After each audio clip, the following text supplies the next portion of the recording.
안녕하세요. 서민 탈출을 꿈꾸는 엑시트 플랜입니다. 시청자 여러분도 함께 공부하며 엑시트 플랜과 꿈을 함께 이루었으면 좋겠습니다.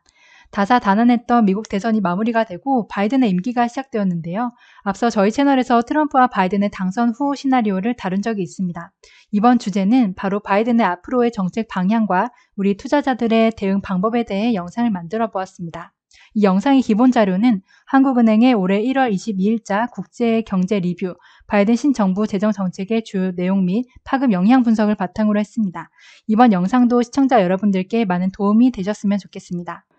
이전 영상에 미국 대선과 관련된 주제를 다뤘던 것이 있었는데요. 채널 초창기라 그런지 조회수는 거의 나오지 않았지만 혹시나 미국 대선이 어떤 흐름으로 진행되었는지, 트럼프 및 바이든의 대선 공략은 어땠는지 궁금하신 분들은 한번 보고 오시는 것을 추천드립니다. 자, 지금부터 2021년 1월 31일 EP 위클리 스페셜 시작하겠습니다. 금일 목차입니다. 먼저 바이든의 향후 재정 정책의 방향을 살펴보고 재정 정책의 주요 특징 그리고 영향에 대해 알아보며 마지막으로 우리 투자자의 대응 방법에 대해 알아보겠습니다. 먼저 바이든의 재정 정책의 방향인데요. 크게 보자면 두 가지의 큰 틀로 구성되어 있습니다. 첫째는 인프라 투자 등 대규모 재정 지출을 통해 미국 경제를 재건하자인데요.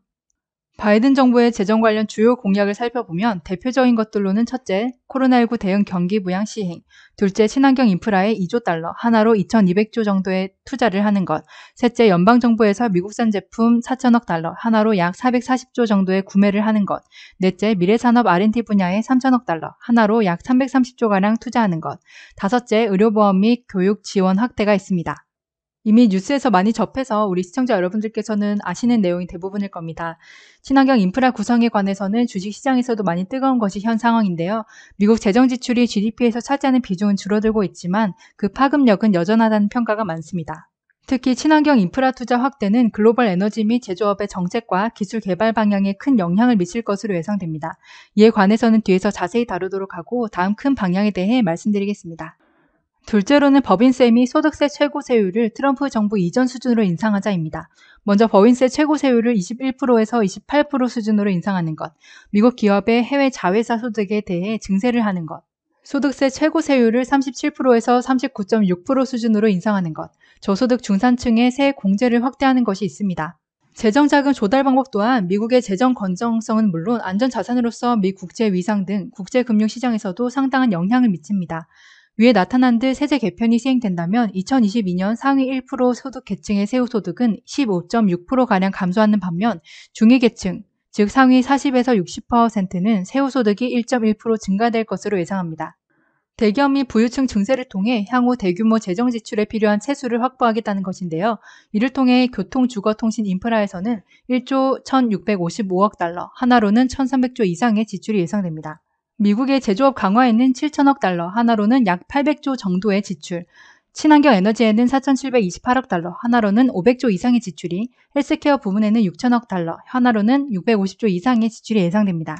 바이든 정부의 재정 정책의 주요 특징은 크게 세 가지로 나눠지는데요. 첫째는 코로나19 대응 적극적 경기 부양입니다. 두 번째는 인프라 및 제조업 투자 확대, 세 번째는 대규모 국채 발행을 통한 재원 조달입니다. 자, 먼저 코로나19 대응 적극적 경기 부양입니다. 바이든 대통령은 코로나19 재확산에 따른 경기 침체에 대응하기 위해 취임 초기 적극적인 재정 확대를 예고했습니다.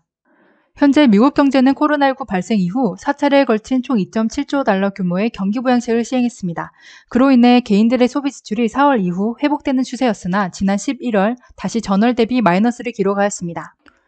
이에 대응하여 지난 12월에 미 의회에서는 GDP 대비 4.2% 규모인 9천억 달러 규모 5차 경기 부양책을 도입하였습니다. 구체적인 내용에는 소기업 급여보호 프로그램 PPP 시행에 3,250억 달러, 실업수당 추가 지원에 1,200억 달러, 1인당 600달러 재난지원금 지급에 1,660억 달러 등의 내용이 있습니다. 그리고 최근 바이든 대통령은 기존 부양책의 규모가 코로나19 충격 상쇄에 한계가 있다며 1.9조 달러 규모의 새로운 재정 부양안을 발표했습니다. 하지만 공화당의 반대로 신규 재정 부양안이 원안대로 의회를 통과할 가능성은 매우 낮은 것으로 평가되고 있는 상황입니다.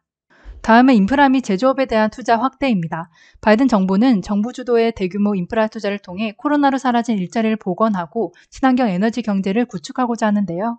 미국의 주요 공공인프라가 1930년에서 60년대에 건설되어 전체 인프라 상태가 매우 낙후된 상태라고 합니다. 2016년에서 2025년 중 미국의 공공인프라 투자 부족액은 1조 4,440억 달러로 이에 따른 경제 손실은 3조 9,550억 달러로 추산되고 있는 상황입니다.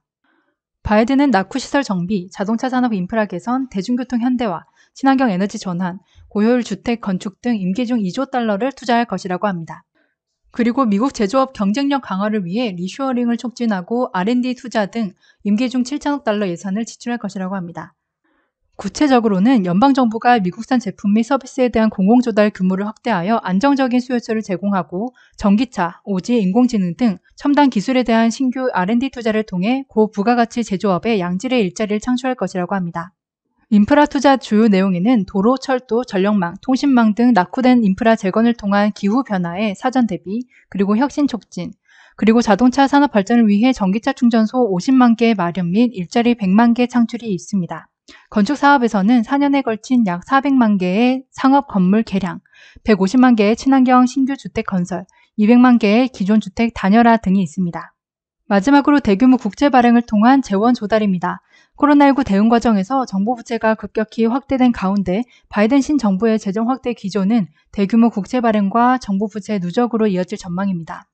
현재 코로나19로 인한 재정 지출 및 세수 감소로 GDP 대비 정부 부채가 2019년 79.2%에서 2020년 98.2%로 급격히 확대되었는데요. 이는 미 의회 예산처에서 9월에 전망한 수치로 5차 재정 지원 법안은 미반영된 것입니다. 5차 재정 지원까지 감안한다면 GDP 대비 정부 부채가 100% 수준이 넘어갈 것이라는 얘기입니다. 바이든 신정부의 재정 확대를 위해서는 증세에 따른 세수 증가만으로는 크게 부족하기 때문에 국채 발행을 통한 재원 조달은 불가피할 것으로 보입니다. 앞에 나열한 바이든 공약들을 이행한다면 2021년에서 30년 중 지출은 7.3조 달러 증가하지만 수입은 4.1조 달러 증가에 그쳐 총 3.2조 달러의 적자가 발생합니다. 트럼프 정부의 국채 순 발행 규모는 2020년 제외 연평균 0.9조 달러 수준이었는데 바이든 정부에서는 이보다 큰 폭으로 확대될 전망입니다. 현재 전 연준 의장인 앨런 재무장관 내정자는 연준과 재무부 간 정책 공조 강화, 즉 저금리 기조 유지 등을 통해 신정부 재정 확대를 뒷받침할 필요성이 있다는 의견을 개진하고 있는 상황입니다. 정리해보자면 코로나19 대응 부양책이 연초에 집행되며 백신의 효과가 본격화되기까지 가교 역할을 하게 될 것으로 기대됩니다. 다만 올 1월 14일에 발표한 신규 1.9조 달러의 부양안은 현재로서는 집행 시점 및 규모, 항목 등의 불확실성이 높은 상황입니다. 그리고 블루웨이브의 실현으로 바이든 신정부의 재정 정책이 탄력을 받아 추진될 수 있을 것으로 예상되며 인프라 투자, 증세 등 주요 정책 공약들은 이르면 2022년부터 집행되겠으나 당초 계획보다는 세출 및 세입 규모가 축소될 가능성이 큽니다. 주요 투자 은행들도 향후 실제 재정 집행 규모가 당초 공약보다 축소될 것으로 보여 일각에서는 우려하는 정부 부채 급증이 현실화될 가능성은 크지 않다고 보며 미 국채에 대한 글로벌 수요가 상존하는 데다 과거와 달리 구조적인 저금리로 국채 누적에 따른 이자 상환 부담 증가는 제한적이라 예상하고 있습니다. 그렇다면 우리 투자자들은 어떻게 해야 할까요? 개인적으로 2016년으로 돌아가 미리 트럼프 공약을 살펴보고 그에 알맞은 투자를 했었더라면 이라는 생각을 이번 대선에 대해 공부하며 느꼈습니다. 물론 공약이 모두 이행될 것은 아니지만 앞으로의 4년간의 큰 흐름을 알아보고 투자 아이디어를 떠오르게 할 수 있다는 장점이 있습니다. 저희 채널에서 앞으로 바이든의 재정 지출에 따른 각 분야의 투자 아이디어에 대해서도 다룰 예정입니다. 그리고 영상마다 시청자 여러분들께서 생각을 공유해 주시며 함께 승리할 수 있는 투자 전략을 만들어 나가면 좋을 것 같습니다. 지금까지 바이든의 앞으로의 정책 및 영향에 대해 알아보았는데요. 시청자 여러분들의 투자에 약간이나마 도움이 되셨으면 좋겠습니다. 긴 영상 시청해 주셔서 감사드리며 여러분과 함께 서민 탈출을 하는 그날까지 엑시트 플랜이 함께 하겠습니다. 다음 주에도 여러분께 도움이 될 수 있는 양질의 내용을 담아 다시 찾아뵙겠습니다. 구독과 좋아요, 알람 설정은 엑시트 플랜에게 큰 힘이 됩니다. 감사합니다.